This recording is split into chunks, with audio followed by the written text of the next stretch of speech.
تیسرے دن یہی جملہ دہرایا کہ باپ کا سایہ سر پہ نہیں ہے، بھائی بھی مجھ سے دور ہو چکا ہے، تو میرے اوپر رحم کر دے۔ لہٰذا پیغمبر اسلام نے فرمایا تو کون ہے؟ کہا میں عدی، میں حاتم طائی کی بیٹی ہوں۔ پیغمبر اسلام نے کہا تجھے نہایت ہی احترام کے ساتھ جب بھی تو چاہے تجھے تیرے قبیلے کی طرف پلٹانا۔ ابھی مسلمان بھی نہیں ہوئے کہ ان سے کہے کہ تم مسلمان ہو جا، مسلمان بھی نہیں ہے۔ پیغمبر اسلام نے کہا جب بھی کوئی قبیلے کے ایسے افراد آ جائے جو مجھے اطمینان ہو جائے کہ تو باخیریت اپنے گھر والوں تک پہنچ سکتی ہے، تجھے روانہ کرنے کے لیے تیار ہوں۔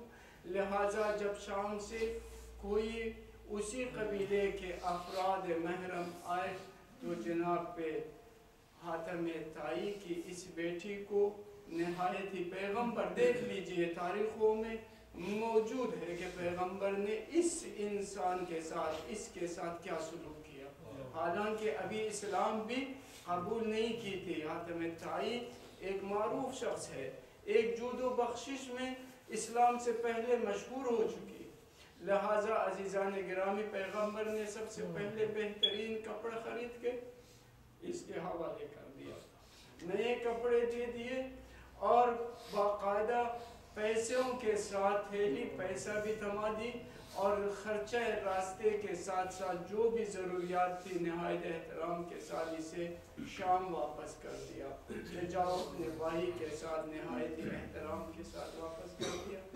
بھائی کو فوراً ہی اسی بہن نے کہا کہ جا کر دیکھنا میں ایک ایسے عظیم انسان سے وابستہ رہی کہ جس نے میرے ساتھ اتنا اچھا سلوک کیا، اگر وہ پیغمبر ہے تو تمہاری سعادت ہے کہ تم ایمان لاؤ، اور اگر ایک دنیاوی بادشاہ بھی ہے تو دیکھ لینا کہ نہایت ہی انسان با اخلاق بادشاہ ہے، با کرامت انسان ہے۔ عدی آتا ہے مدینے میں، پیغمبر اسلام پوچھتا ہے تو کون ہے؟ کہا میں حاتم طائی کا فرزند عدی ہوں۔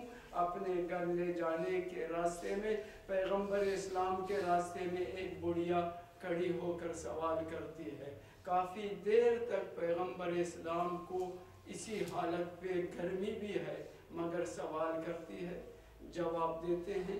عادی کہتا ہے یہ پہلی علامت کہ اگر یہ بادشاہ ہوتا کبھی ایک بڑھے کی خاطر اس قدر زیادہ وقت نہ دیتا۔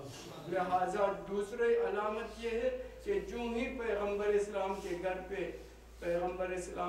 پہ جاتا ہے دیکھتا ہے کہ پیغمبر اسلام نے جو فرش ہے عدی کے پیر کے نیچے رکھا اور خود زمین پہ تشریف فرما ہوئے۔ عدی نے کہا یہ نہیں ہو سکتا ہے کہ میں فرش پہ بیٹھ جاؤں اور آپ زمین پہ، کہا نہیں یہ ہمارا دین ہے کہ اپنے مہمان کا احترام کر لیں۔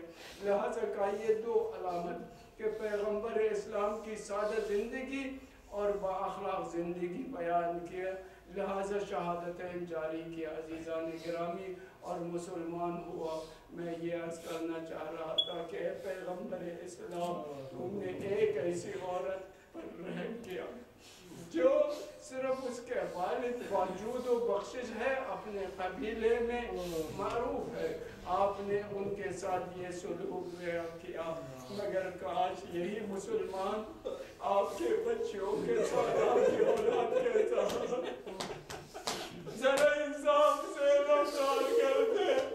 اسیر ہونے کے بعد کیا سلوک کیا اولاد رسول کے ساتھ، عزیزان گرامی آپ تاریخ میں دیکھتے ہیں۔ یہ قافلہ تو چلا کربلا سے کوفہ اور کوفہ سے شام تک، مگر ہم بیان تک نہیں کر سکتے کہ کس عنوان سے یہ قافلہ چلا اور کس طرح پہنچا ہے۔ عزیزان گرامی صرف اتنا بتا دوں کہ جب یہ قافلہ کوفہ پہنچا ہے اس قدر کم راستے میں کوفہ والوں کو ترس آیا، وہ چھوٹے چھوٹے معصوم بچوں کے چہرے کو دیکھ کر خورمے اور روٹیاں پھینکنے لگ گئے تھے۔ لہٰذا بی بی نے پکار کے کہا یہ صدقہ ہمارے اوپر